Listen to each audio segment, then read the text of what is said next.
Hello everyone! Today magluluto na naman ako ng pang-ulam namin. Ayan, sinampalukang baboy na buto-buto gamit ang bunga ng sampalok. Wala na naman ako maisip, so ayan ang iluluto ko ngayon. Ito nga pala yung mga ingredients, naka-prepare na.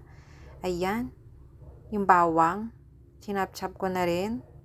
Tsaka yung sibuyas, hiniwa-hiwa ko na rin siya ng ganyan. Tsaka kamatis, 3 peraso. Labanos, okra, tsaka mga sitaw, siling green, kangkong, at bunga ng sampalok at buto-buto na karne. Gagamit ako ng cooking oil, patis, salt, at tsaka pork cubes. Ayan, simulan na natin. Isa lang na natin yung kaldero. Lagyan na natin ng mantika. Igisa natin yung bawang. Ilagyan na natin yung sibuyas. Haluin po natin. And pwede natin ilagay yung mga kamatis. Yan, ilagay na rin natin yung buto-buto ng baboy. So, pinakulang ko lang yan ng 3 minutes. So, gusto ko lang matanggal yung lansa niya. Ayoko kasi yung may dugo-dugo pa. Ayan, talagang malinis na. Nilagyan ko siya ng ground black pepper. And, ayan, maraming gusto ko. Mas maraming ground black pepper, mas masarap. And, lalagyan ko yan ng 1 kutsarang asin. Ayan.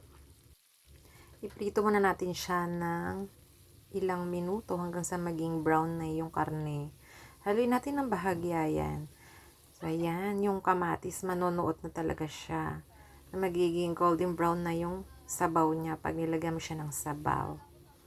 Ayan, malapit na siya. Mas masarap sa buto-buto yung ipiprito mo muna siya ng ilang minuto. Ayan, halo-halo lang. Napakasarap talaga ng sinigang. Ayan, ganyan.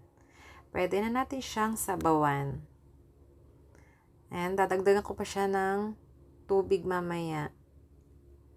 Kasi matagal lang palambutan na naman niya kasi buto-buto, matagal lumambot.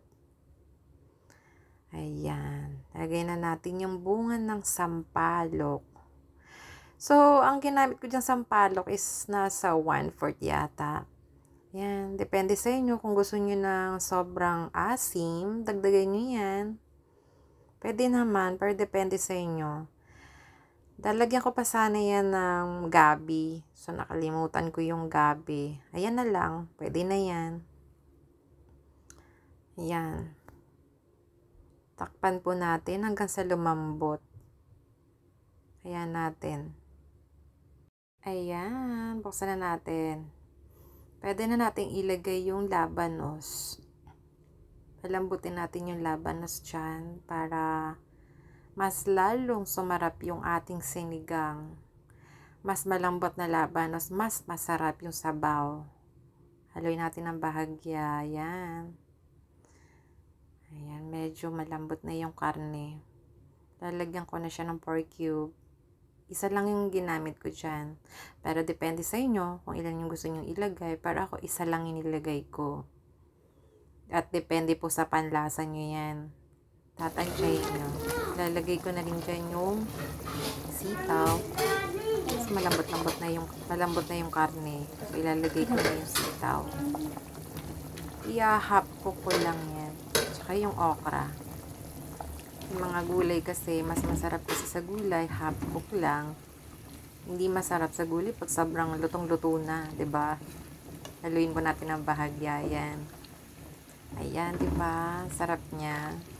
Sayang hindi ako nakabili ng gabi, mas malapot sana, mas masarap. Ayan, lagyan ko na yan ng patis. Tatansyahin ko na yung lasa niya. Haluin ko lang yan. Ayan, diba? Maluto na siya, guys. Ang sarap. Titikman ko na po yan. And pag okay na yung lasa, lagyan na natin yung siling green. Ayan. Malapit na po. Ang sarap niya, no? Ayan. Haluin po natin ang bahagya. And then, pag okay na yung lasa, lagyan na natin yung kangkong. Ngayon yung huling ilalagay natin. So, hayan. Diba? Paluto na, guys. Tara na. Kain na tayo, guys. Kain po tayo. Isi-serve ko na po yan. Okay, hanggang dito na lang. Salamat sa panonood. Bye!